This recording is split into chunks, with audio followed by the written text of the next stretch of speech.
बिस्मिल्लाहिर्रहमानिर्रहीम। Hello everyone, आज का जो हमारा टॉपिक है that is on packed cell volume and blood एंडेसिस।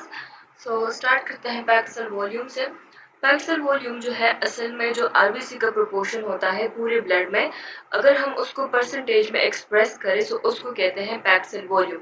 जब हम एक हेमाटोक्रिट ट्यूब में हम लेते हैं आरबीसी और उसमें जितने आरबीसी नीचे रह जाते हैं ना, उन आरबीसीज को कहते हैं पैक्ड सेल वॉल्यूम, या फिर उसको हेमाटोक्रिट लेवल या एरिथ्रोसाइट्स वॉल्यूम फ्रैक्शन कहते हैं। सही है। अच्छा, नॉर्मल पीसीवी जो है या पैक्ड सेल वॉल्यूम जो है that is 40 to 45% in male, और फीमेल में जो है इट इज 42 to 38 परसेंट। सही है। तो अगर हम आरबीसीज को परसेंटेज में लेते हैं तो उसको सिंपली कहते हैं packed cell volume. Okay, method of determination क्या है? तो सबसे पहले हम क्या करते हैं कि ब्लड में हम एक एंटीकोगुलेंट डालते हैं ताकि उसकी कोगुलेशन ना हो ना। तो उसमें हम जो है एडीटीए डाल सकते हैं, ethylene diamine tetra acetic acid डाल सकते हैं, या फिर जो है हेपरिन डाल सकते हैं। सही है। कोई भी एंटीकोगुलेंट लेके उसमें डालते हैं, फिर वही जो सोल्यूशन बन जाता है उसको हेमाटोक्रिट ट्यूब या वेंट्रोप ट्यूब में डालते हैं। सही है। जो कि एक ट्यूब होती है 110 mm लॉन्ग और 3 mm जो है इसका बोर होता है, मतलब ये होल जो उसमें होता है 3 mm का होता है, और उसमें मार्किंग जो है 100 तक की गई होती है। फिर इसी ट्यूब को जो है हम सेंट्रीफ्यूज करते हैं फॉर 30 मिनट्स, और स्पीड क्या होती है? Speed is 3000 revolution per minute. सही है। 3000 revolution per minute for 30 minutes हम उसको सेंट्रीफ्यूज करते हैं। फिर उसमें जो है उसमें जितना भी आरबीसी जो है वो नीचे बैठ जाता है और जितना भी प्लाज्मा है वो ऊपर रह जाता है। इसी आरबीसी और प्लाज्मा के बीच में एक लेयर रह जाती है, उस लेयर में white blood cell and platelets होते हैं। सही है। जितना आरबीसी नीचे बैठ गया है उससे फिर जो है हेमाटोक्रिट या पीवी पैक्ड सेल वॉल्यूम जो है वो निकालते हैं। Haematocrit is equal to height of RBC divide by height of all components of blood into 100। ये इसका फॉर्मूला है। सही है। इसमें जो है ये हाइट लेके, जो रेड वाली हाइट है ये हाइट लेके डिवाइडेड बाय ये टोटल हाइट। सही है। और उसको 100 के साथ मल्टीप्लाई करते हैं, उससे कोई परसेंटेज हमारे पास निकल आती है, और वो परसेंटेज जो है वो पैक्ड सेल वॉल्यूम होता है। सही है। Okay, significance of determining PCV. PCV का हमें फ़ायदा क्या होता है असल में? तो पीसीवी जो है ये हमें हेल्प करता है एंड डायग्नोसिस ऑफ एनीमिया, कि अगर पीसीवी जो है वो कम है तो इसका मतलब है कि हमारे पास जो है आरबीसीज कम है। आरबीसीज कम है इसका मतलब है एनीमिया है। Diagnosis and treatment of polycythaemia. Polycythaemia का मतलब ये है कि अगर रेड ब्लड सेल इंक्रीज हुए, तो अगर रेड ब्लड सेल ज्यादा है तो इसका मतलब है पीसीवी भी ज्यादा होगा। So it helps us in the diagnosis of polycythemia, determination of extent of dehydration and recovery from dehydration after treatment. अच्छा, डिहाइड्रेशन में कैसे हेल्प करता है कि अगर डिहाइड्रेशन है तो इसका मतलब है कि ब्लड का जो फ्लूइड वॉल्यूम है वो भी कम होगा ना। तो अगर डिहाइड्रेशन है तो ब्लड का वॉल्यूम भी कम होगा। तो इसका मतलब है कि अगर ब्लड वॉल्यूम कम है तो पीसीबी जो है अल्टीमेटली वो ब्लड में ज्यादा होगा, मतलब वो इंक्रीज नहीं होता लेकिन उसका फ्लूइड पार्ट जो है वो कम हो रहा है, तो पीसीबी का परसेंटेज जो है वो इंक्रीज हो जाएगा। से डिसीजन ऑफ ब्लड ट्रांसफ्यूजन, अगर ज्यादा एनीमिया है, बंदे को सिवियर एनीमिया है, तो अगर उसको ब्लड ट्रांसफ्यूजन की जरूरत है तो वो जो है उसके डिसीजन हम on the basis of PCB जो है वो ले सकते हैं। सही है। अच्छा जी, वेरिएशन एंड पीसीवी। पीसीवी में ऐसी कौन कौन सी डिजीजेज है जिसकी वजह से पीसीवी में जो है वेरिएशन आ सकती है? या तो इंक्रीज हो सकता है पीसीवी या डिक्रीज हो सकता है। So increase and PCV polycythaemia में होता है, जिस तरह हमने इसकी पहले बात की कि पॉलीसाइथीमिया में क्या होता है कि आरबीसी जो है वो उसकी अमाउंट एबनॉर्मली इंक्रीज हो जाती है। सही है। तो आरबीसी ज्यादा है तो पीसीवी भी इंक्रीज हो जाएगा। अच्छा, डिहाइड्रेशन में इंक्रीज हो सकते हैं, और डेंगू शॉक सिंड्रोम में, डेंगू जो है ये एक फीवर है जो कि फ्लैवी वायरस की वजह से होता है एंड ट्रांसमिट होता है एडिस एजिप्टी की वजह से। सही है। तो अगर वो बहुत ज़्यादा सेवेयर है, 3rd and 4th ग्रेड की है सेवेरिटी, तो उसमें भी जो है पीसीवी इंक्रीज हो सकता है। अच्छा, डिक्रीज एंड पीसीवी। तो एनीमिया में होता है cirrhosis of liver, pregnancy and haemorrhage due to ectopic pregnancy. Ectopic pregnancy वो होती है जिसमें जो फर्टिलाइज्ड ओवम होता है ना, वो कहीं यूट्राइन वॉल की बजाय, मतलब यूट्रस की बजाय वो कहीं और पे जो है वो इम्प्लांट हो जाए। ओवेरियन जो फिलोपियन ट्यूब्स होते हैं, सो वहाँ पे वो इम्प्लांट हो सकते हैं, कहीं और जगह इम्प्लांट हो सकते हैं। तो वो जो है एक्टोपिक प्रेगनेंसी उसको कहते हैं। सो उसमें जो है वेजाइनल ब्लीडिंग होती है एंड ब्लीडिंग के साथ जो है आरबीसी लॉस होते हैं, सो उसमें पीसीवी जो है वो डिक्रीज हो सकता है। सही है। Okay, blood indices. So blood indices are the calculation derived from RBC count, hemoglobin content of the blood and PCV. अच्छा, ब्लड इंडिसेस जो है ये असल में जो हम कंप्लीट ब्लड काउंट करते हैं ना, सो उसका एक पार्ट है जो हमें ये बताता है कि हमारे ब्लड में आरबीसी कितने हैं, मतलब पीवीसी कितना है, फिर जो है फिर आरबीसी में हीमोग्लोबिन कितना है। सही है। पहले तो हम ये बताते हैं कि पीसीवी कितना है, फिर अगर ब्लड काउंट, अगर आरबीसी सही है ब्लड काउंट में, तो फिर उस आरबीसी में हीमोग्लोबिन कितना है। सही है। और ये हमें ये भी बताता है कि हमारे आरबीसी का वॉल्यूम या हमारे आरबीसी का साइज कितना है। सही है। अगर आरबीसी छोटा हो गया है या आरबीसी नॉर्मल है या आरबीसी का साइज इंक्रीज हुआ है, तो वो सारे जो है वो हमें ब्लड इंडिसेस डिटरमिन करके देता है। इम्पोर्टेंस ऑफ ब्लड इंडिसेस क्या है कि ये हमें हेल्प करता है in diagnosis of the type of anaemia. अगर एनीमिया है तो वो एनीमिया किस टाइप का है, तो वो हमें ब्लड इंडिसेस से पता चलता है। सही है। ओके, डिफरेंट ब्लड इंडिसेस कौन कौन से हैं? So blood indices include mean corpuscular volume, mean corpuscular haemoglobin, mean corpuscular haemoglobin concentration and colour index. ये सारे जो है हम एक एक करके पढ़ेंगे। ओके जी। सो मेन कर्पस्कुलर वॉल्यूम क्या होता है? मेन कर्पस्कुलर वॉल्यूम हमें सिंगल आरबीसी के वॉल्यूम के बारे में बताता है कि सिंगल आरबीसी का वॉल्यूम कितना है। इसको हम एक्सप्रेस करते हैं इन क्यूबिक माइक्रोन्स।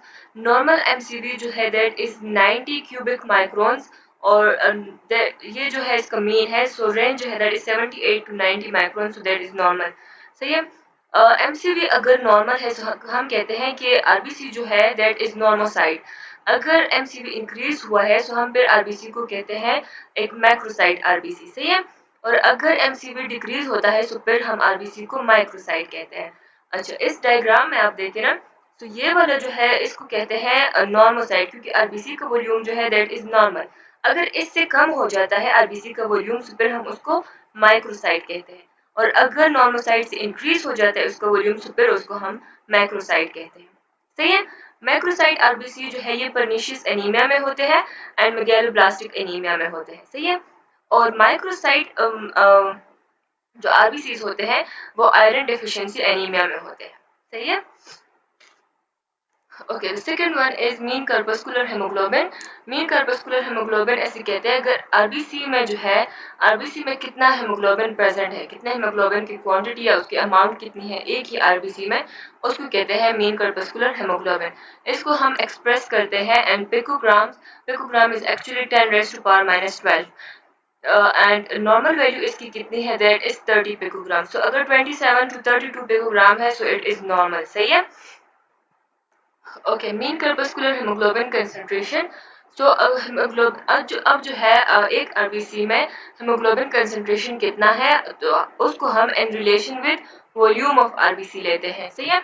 अगर हम वॉल्यूम ऑफ आरबीसी को रिलेट करते हैं विद हेमोग्लोबिन कंसंट्रेशन, तो फिर जो है हम उसको मीन कर्पस्कुलर हेमोग्लोबिन कंसंट्रेशन कहते हैं। For example volume of RBC के साथ हम उसको कैसे रिलेट करते हैं?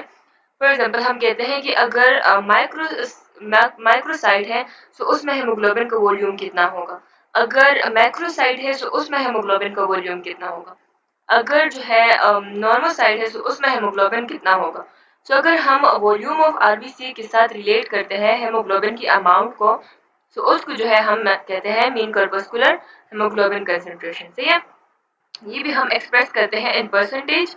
Most important absolute value and the diagnosis of anaemia, और इसको नॉर्मल वैल्यू जो है that is 30%, 30 to 38% is normal. अगर mean corpuscular haemoglobin concentration normal है तो फिर उस आरबीसी को हम कहते हैं नॉर्मोक्रोमिक। सही है। अगर डिक्रीज हो जाता है तो फिर उसको हम कहते हैं हाइपोक्रोमिक आरबीसी। सही है। अच्छा जी। अब pernicious anaemia and megaloblastic anaemia जो होते हैं उसमें या तो मैक्रोसाइट्स होते हैं, उसमें आरबीसी जो है वो हमेशा मैक्रोसाइट ही होते हैं। लास्ट स्लाइड में हमने पढ़ा कि उसमें आरबीसी का वॉल्यूम जो है वो इंक्रीज हो जाता है। तो मैक्रोसाइटिक एनीमिया होगी और उसके साथ साथ नॉर्मोक्रोमिक या हाइपोक्रोमिक होगी सेल्स। नॉर्मोक्रोमिक या हाइपोक्रोमिक का क्या मतलब है कि उसमें या तो मीन कर्पस्कुलर हेमोग्लोबिन कंसंट्रेशन या तो डिक्रीज होगा या नॉर्मल रहेगा। सही है। लेकिन अगर आयरन डेफिशिएंसी एनीमिया है तो उसमें माइक्रोसाइट होते हैं, आरबीसी का वॉल्यूम जो है वो कम हो जाता है और उसके साथ साथ हीमोग्लोबिन का वॉल्यूम भी कम हो जाता है। सही है। अच्छा, A single RBC can not be hyperchromic. एक सिंगल आरबीसी में हीमोग्लोबिन का जो कंटेंट होता है ना वो इंक्रीज नहीं हो सकता। क्यों इंक्रीज नहीं होता? क्योंकि एक सेल की जो हीमोग्लोबिन फॉर्मेशन की जो कैपेबिलिटी होती है ना वो एक्सीड नहीं कर सकती। सही है। उसकी जितनी कैपेबिलिटी है वो उतना ही हीमोग्लोबिन बनाएगा, उससे ज्यादा वो बना नहीं सकता। सही है। तो डिपेंड करता है कि सेल जो है वो ज़्यादा मोटा हो गया है, आरबीसी का वॉल्यूम इंक्रीज हो गया है, तो उसमें अब हीमोग्लोबिन कितना है, ज़्यादा हो गया है, ज़्यादा होता नहीं है, तो कम हो गया है या फिर नॉर्मल है। अगर आरबीसी का वॉल्यूम कम हो गया तो उसमें फिर हीमोग्लोबिन का वॉल्यूम कम या नॉर्मल है। तो अगर आयरन डिफिशियंसी एनीमिया है उसमें हीमोग्लोबिन भी कम होगा, आरबीसी का वॉल्यूम भी कम होगा। अगर पर्निशियस एनीमिया है, मेगालोब्लास्टिक एनीमिया है, तो उसमें आरबीसी का वॉल्यूम जो है वो इंक्रीज हो जाएगा, हीमोग्लोबिन जो है वो कम हो सकता है या फिर वो नॉर्मल रहेगा। सही है। लेकिन इंक्रीज जो है किसी सूरत में भी नहीं हो सकता। Okay, color index. So, color index is the ratio between percentage of hemoglobin and the percentage of RBCs in the blood. So, अब RBC की परसेंटेज में कितना परसेंटेज ऑफ हेमोग्लोबिन है उसको जो है हम कलर इंडेक्स कहते हैं, मतलब कि percentage of haemoglobin divided by percentage of RBC. सही है। नॉर्मल जो है इज 1 और 0.8 से लेकर 1.2 तक जो है नॉर्मल। अच्छा, it was widely used and older, पुराने ज़माने में ज़्यादा यूज होता था, and useful and determining in the type of anaemia. अगर ये ज़्यादा हो तो इसका मतलब है कि मेगालोब्लास्टिक एनीमिया या मैक्रोसाइटिक एनीमिया जो है वो हो सकता है। अगर ये रिड्यूस्ड हो तो आयरन डेफिशिएंसी एनीमिया हो सकता है। सही है। और नॉर्मोसाइटिक नॉर्मोक्रोमिक एनीमिया में जो है ये नॉर्मल रहता है, मतलब कि एनीमिया है लेकिन आरबीसी का साइज जो है वो भी सेम है, ना तो इंक्रीज हुआ है ना डिक्रीज हुआ है, और उसमें हेमोग्लोबिन का साइज जो है वो भी मतलब हेमोग्लोबिन का अमाउंट जो है वो भी सेम है। सही है। सो तब जो है colour index will be the same. सही है। अच्छा जी, अब कैलकुलेशंस ऑफ ब्लड इंडेक्स। अब हर ब्लड इंडेक्स जो है वो हम किस तरह निकालते हैं। सो सबसे पहले जो है कलर इंडेक्स एग्जांपल हम लेते हैं, एक मेल सब्जेक्ट है जिसका आरबीसी काउंट है 4 मिलियन पर cubic MM, haemoglobin content is 8 gram पर decilitre and PCB is 30 gram, sorry 30%।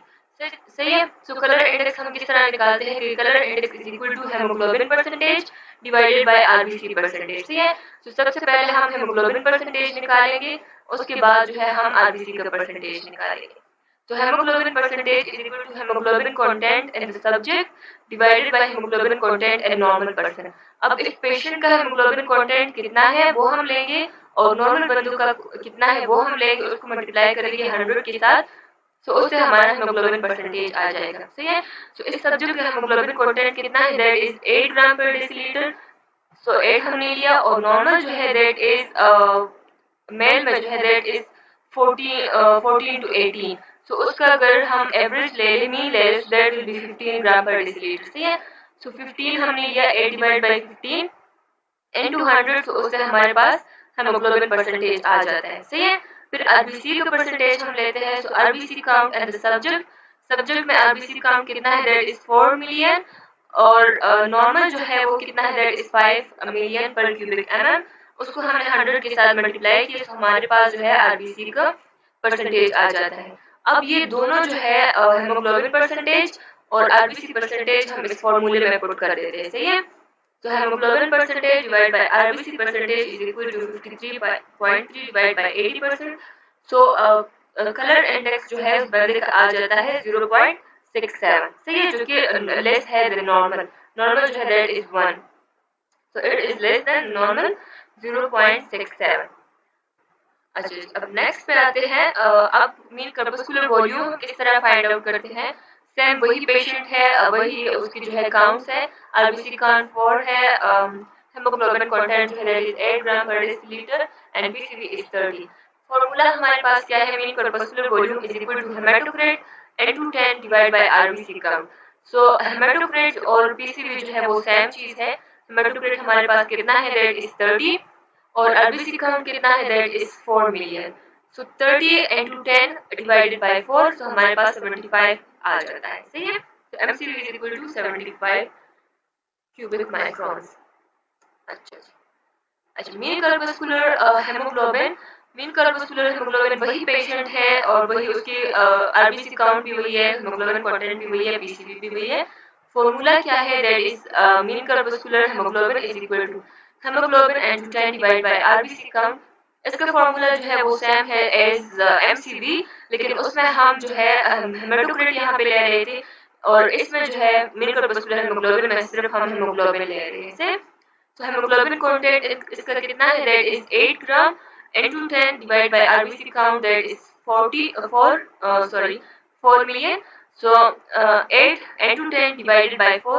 So 8 into 10 is equal to 80 divided by 4. So MCH is equal to 20 picogram. सही है? Okay. The next one is mean corpuscular hemoglobin concentration. वही patient है और इसका formula जो है mean corpuscular haemoglobin concentration का, that is haemoglobin and 200 divide by haematocrit. सही है? तो हेमोग्लोबिन हमारे पास कितना है? That is 8 into 100, so 800, and hematocrit is 30। सही है?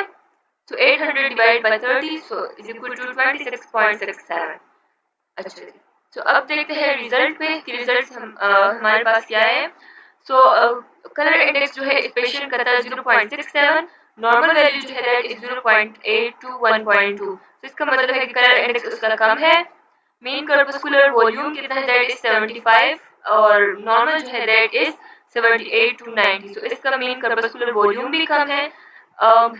Mean corpuscular haemoglobin is 20 picogram, normal जो है 27 टू 32। तो इसका मतलब है कि मेन कर्पस्कुलर हेमोग्लोबिन भी कम है and MCHC is equal to 26.67, normal is 30 to 38।